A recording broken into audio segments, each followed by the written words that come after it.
Ujambo na karibu katika kipindi chako pendwa kabisa cha Inside Politics, nami Hassan Magulumali. Leo hii tuna mada isemayo, je, vijana wanashirikishwa kwenye sera za uchumi na maendeleo? Je, vijana wanashirikishwa kwenye sera za uchumi na maendeleo? Lakini siko peke yangu, nipo na mchambuzi hapa, Bwana Meshaki Sichone.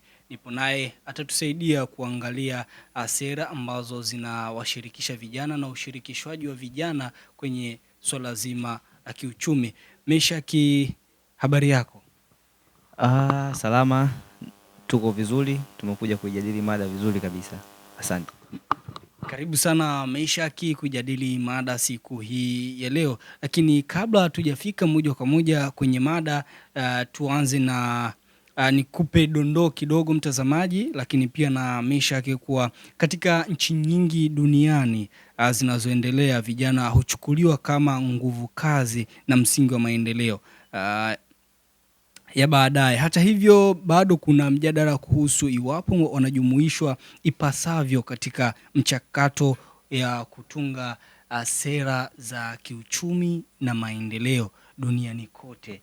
Bado kuna huo mchakato, na hivi karibuni tulishuhudia kuona moja ya vijana ambaye ni mtoto wa Donald Trump, yeye akishirikishwa katika kampeni za baba yake kuhakikisha masuala yote ya kimtandao na nini, yeye ndo msimamizi mkuu. Hilo jambo ambalo limeonekana kwa vijana limesimamiwa vizuri sana.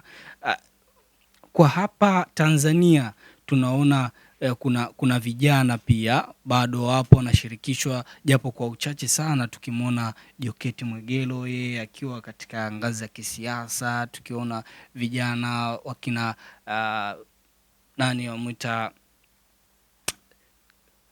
huyu katibu wa CCM na mwenyekiti wa CCM wa vijana, yeye naye pia wako hapo vijana wengi huku Chadema, wakina nani, vijana wengi kwa siasa, kina Abdul Nondo. Vijana ni wengi sana ambao wanashirikishwa katika masuala mbalimbali ya kisiasa. Lakini je, kwenye mijadala ya kiuchumi, hapo ndipo mada ambapo inaanza. Je, kuna sera maalum ambazo zinalenga ushiriki wa vijana katika uchumi?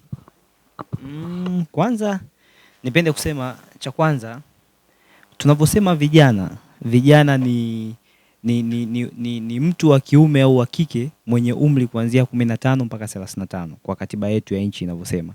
Lakini ushirikishwaji wa vijana katika masuala ya uchumi na maendeleo, ushirikishwaji wa vijana ni kumfanya kijana kuanza kumiliki na kusimamia na kuwa na uwezo wa kusimamia na kumiliki nyanda tofauti tofauti na aina tofauti tofauti za uchumi pamoja na maendeleo. Kwa mfano, tunazungumzia maendeleo yoyote ambayo yanafanyika ndani ya nchi hii. Kuna nyuma yake kuna vijana ambao wanayapush na wanaimarisha na wanasimama kwenye maendeleo hayo ambayo yapo ndani ya nchi yetu. Kwako wewe, umeona kuna ushirikishwaji, kuna kupushi au kuna kuyasimamia, lakini kuna ushirikishwaji wa utungaji wa sera, utoaji maoni, utoaji mawazo ya uchumi kwa ajili ya kuhakikisha taifa la kesho na kesho kutwa linakuwa salama na linakuwa vizuri. Wewe umeona vijana wanashirikishwa katika sekta nzima ya kutunga sera za maendeleo katika nchi? Na ndio maana nimesema kwamba katika swala la ushirikishaji, kushiriki ni kuanza kuisimamia. Vijana wanashirikishwa, naweza nikasema ni 100% wanashirikishwa, kwa sababu tunavyozungumzia kushirikishwa katika masuala ya sera ya uchumi, tunazungumzia sera ya uchumi na maendeleo iliyotungwa mwaka 2007 na ikatolewa mara ya kwanza 2024 na Mheshimiwa Ridhiwani Kikwete ambaye ni waziri wa ofisi ya Rais, waziri mkuu na kazi na ajira. Ameisimamia sekta hiyo na amesimamia sera hizo. Hizo sera kwa vijana zimekuwa zikisimamiwa vizuri, na vijana wamekuwa wakiparticipate vizuri kabisa katika kuimarisha mambo yao, na kupitia hizi sera mbalimbali za uchumi na maendeleo zinafanya sasa vijana kubadilisha maisha yao na kuzidi kusimama kwenye ubora wao katika maisha yao ya kila siku. Kuna vijana wengi wanasema sasa hivi wazee ndio wanaopewa wigo mkubwa sana wa kutunga sera za kiuchumi na kimaendeleo. Kwa namna gani ambayo unaona vijana wametengenezewa mazingira ya kutambua hapa tunatakiwa tuweke mchango wetu wa kutunga sera za kiuchumi na maendeleo, hasa zikihusisha vijana katika utendaji kazi zaidi? Kwanza ndio maana nasema kwamba hizi sera kama sera za uchumi na maendeleo zinatungwa moja kwa moja na serikali, ambapo wanachukua baadhi ya wanafanya seminars kwa vijana na wanachukua maoni mbalimbali kutoka kwa vijana. Ni vitu gani ambavyo vitaimarisha sera ya uchumi na maendeleo katika nchi hii? Ni baadhi ya maoni yanayotoka kwa vijana. Mfano, leo hii katika sekta ambazo zinafanya vizuri, ndani ya sekta ambazo zipo ndani ya nchi hii ambazo zinaingiza pato kubwa la taifa ni pamoja na kilimo, pamoja na uvuvi, pamoja na nishati, madini, sekta ya sanaa, michezo na burudani, vyote vinaingiza pato kubwa la taifa. Hii yote ni ushirikishwaji wa vijana katika sekta ya uchumi na maendeleo. Na yote hii inasababishwa na serikali inachukua maoni mbalimbali kutoka kwa vijana na inasimamia vizuri. Mwisho wa siku tunapata sera bora sana katika masuala ya uchumi na maendeleo. Tunaona mabaraza mengi sana na watu wengi wanaoteuliwa katika usimamizi wa hayo mabaraza ni wazee, na mjumuiko wa watu waliokuwa pale mara nyingi hauhusishi vijana. Unaona vijana na hiyo nafasi kama ulivyoeleza hapo ya wao kusimama na kutoa maoni thabiti ya kuhakikisha uchumi na maendeleo katika taifa hili unasimamiwa na unashirikishwa kwa vijana. Hata tukirudi sasa hivi kwenye siasa, vijana wanashirikishwa. Na ndio maana ukiangalia mawaziri wengi waliopo katika nchi hii, wengi wao ni vijana. Tofauti na miaka ya zamani. Nikikurudisha kwa Mheshimiwa Hussein Bashe, waziri wa kilimo, ni kijana. Ukija kwa Mheshimiwa waziri wa maji Juma Aweso, ni kijana. Ukija kwa waziri wa ofisi ya rais, ni kijana. Na ndio maana vijana sasa hivi wameanza kupewa fursa ya kuanza kusimama kwenye sekta mbalimbali za kimaendeleo, hususani kwenye siasa. Zamani ilikuwa ni ngumu sana kumkuta kijana ambaye anapambana kugombea nafasi yoyote, iwe ni mwenyekiti wa kijiji, iwe ni mwenyekiti wa kitongoji, iwe ni diwani, ni mbunge. Ilikuwa ngumu sana kwa zamani kwa vijana, lakini sasa hivi vijana wanapewa fursa ya kugombea, ya kufanyeje. Moja kwa moja ni kutoa sera na kutoa maoni ni jinsi gani vijana watajipambanua kwenye maisha yao kupitia sera za uchumi na maendeleo katika nchi hii. Sera zipi ambazo unaziona zinasimama na kuwatetea vijana hasa katika masuala mazima ya utendaji wa kazi, ubunifu, ufanyaji wa vitu mbalimbali hapa nchini? Asante.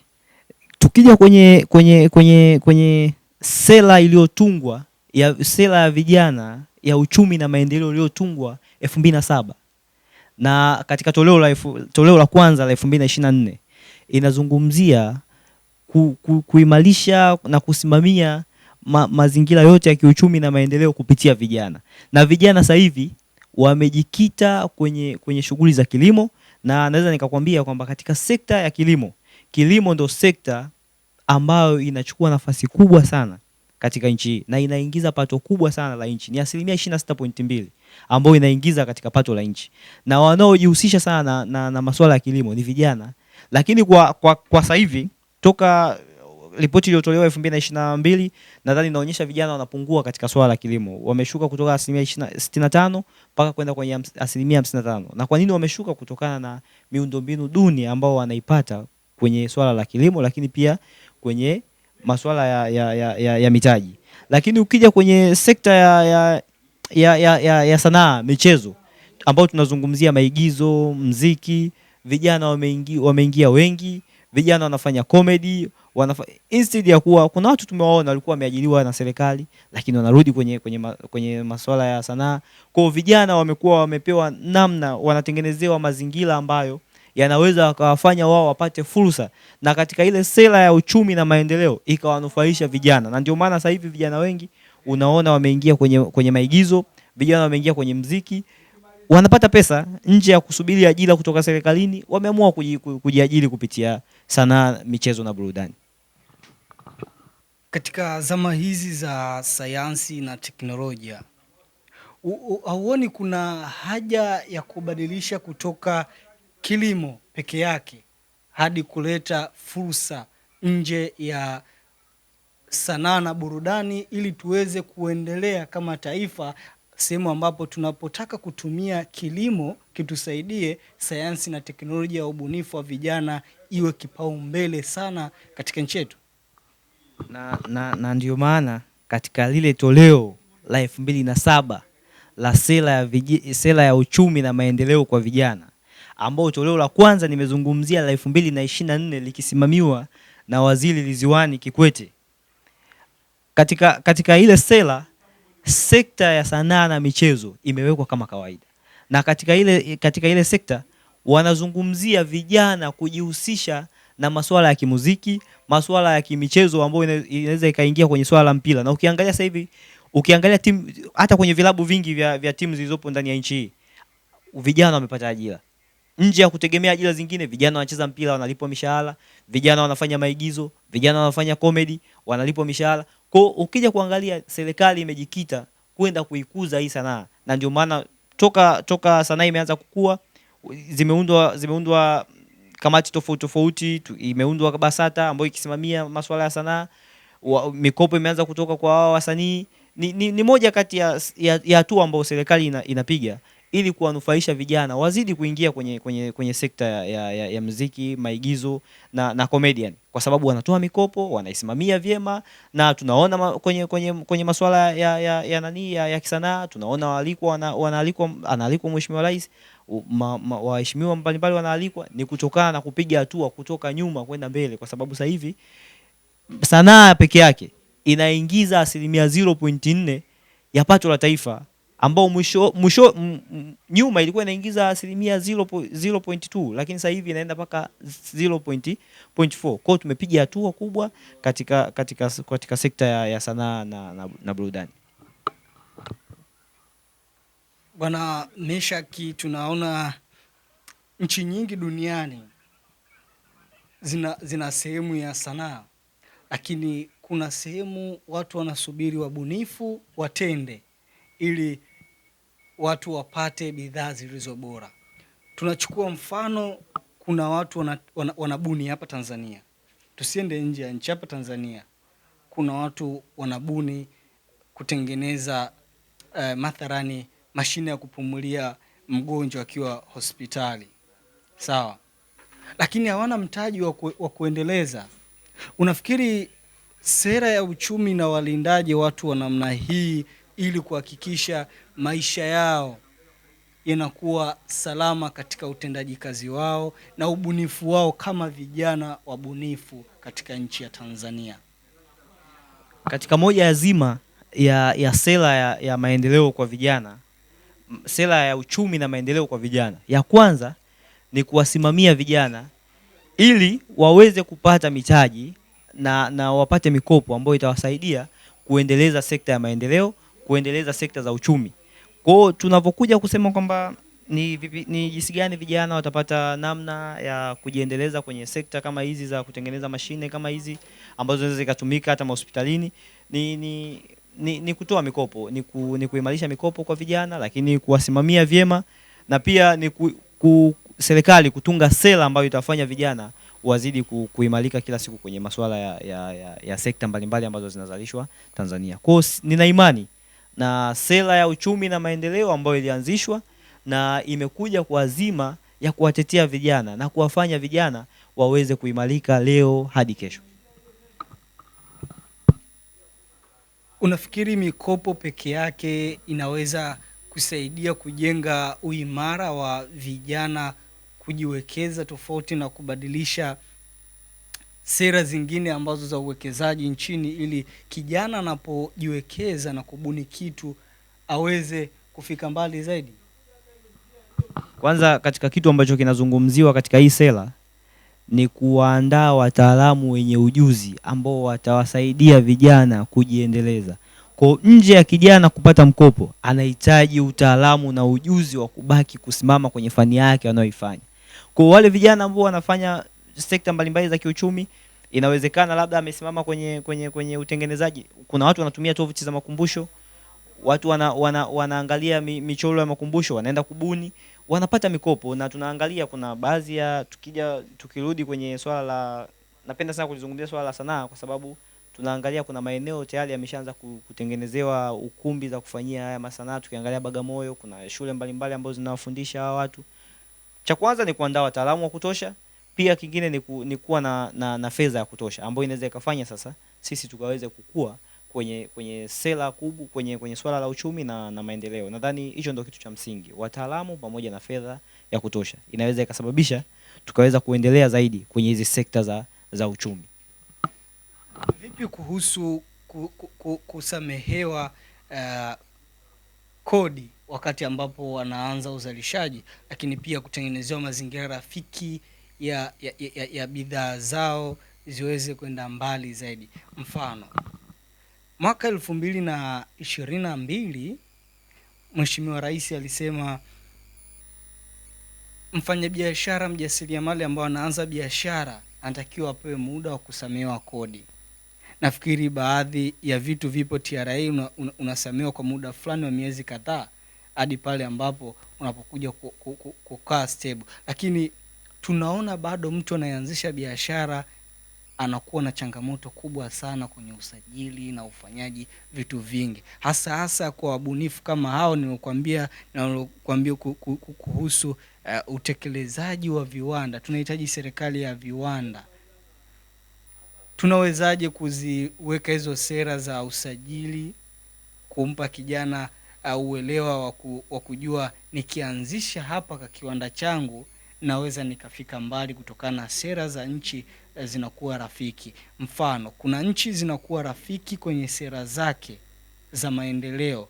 Yaani kijana akibuni, serikali inaweza ikamsamehe karibia mwaka au miaka miwili, lakini pia ikampa nguvu ya kukifanya kile kitu kiende. Unaona kuna haja ya kuboresha hizo sera za nchi yetu ziwe na mfumo namna, au bado tunahitaji kuweka udhibiti mzuri wa kuhakikisha watu waendelee kulipa kodi lakini watake kubuni vitu ambavyo vitaweza kuleta mabadiliko kwa vijana? Mimi nadhani kwa sababu sera zozote za maendeleo zinabadilika. Na sera ya vijana ya uchumi na maendeleo ilianza mwaka 96 ambao waziri alikuwa alikuwa ni Mheshimiwa Kiondo, ndo alikuwa waziri wa kazi na ajira kipindi kile mwaka 96.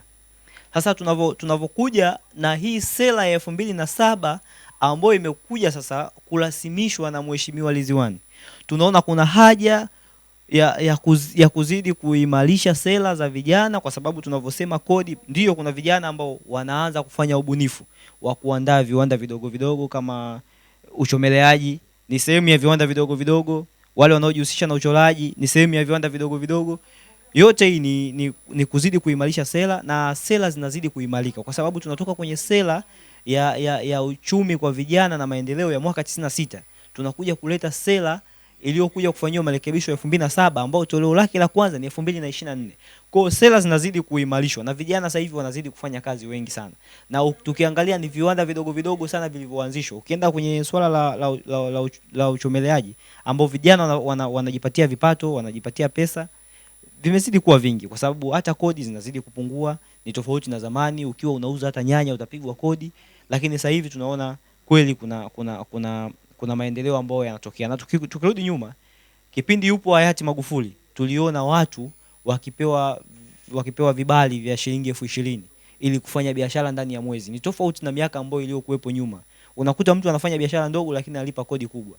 Lakini alivyoingia Mheshimiwa Magufuli, tuliangalia kwamba ametengeneza vibali vya shilingi 20,000 watu wakapata, na baadaye tukaona vijana wanazidi kuimarika. Kwa hiyo sera zinazidi kubadilika na sera zinazidi kuimarishwa kwa ajili ya taifa la vijana. Na tukiangalia nchi hii watu wengi sana ni vijana. Inside politics nyota zazidi kuwaka.